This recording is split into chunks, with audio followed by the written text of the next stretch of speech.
magaalada Garowe ee caasimadda maamul goboleedka Puntland waxay ka mid tahay magaalooyinka xawliga ku dhismayay 25 sano u dambeeyay laakiin Garowe waxa caqabad ay ka haysataa dhirta oo waxa yar geedaha ku beeran hareeraha wadooyinka magaalada Maxamed Xasan Dhalo ayaa warbixintan inoo soo diray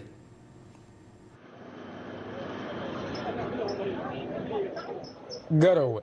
mid ka mid ah magaalooyinka xasiloon ee Soomaaliya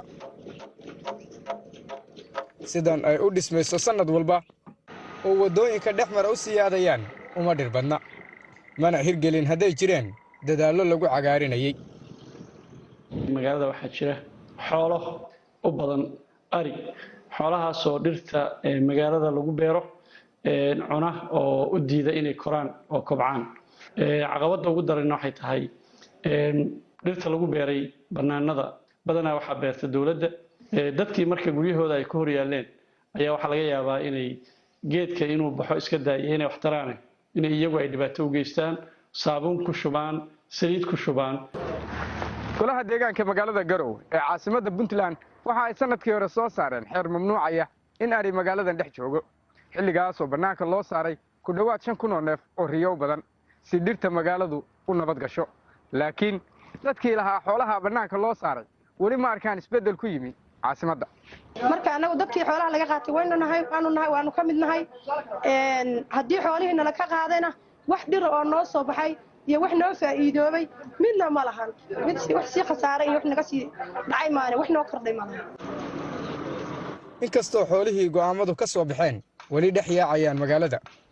maamulku waxa uu qorsheynayaa in uu tallaalo dhir hor leh waase markii kol kale riyaha la raafo waxaa noo qorshaysan ariga magaalada ku haray in dhammaantiis laga dhammaystiro magaaladuna ay noqoto mid magaalo ah ay noqonin xero ari oo xooluhu ay u soo daaqtayaan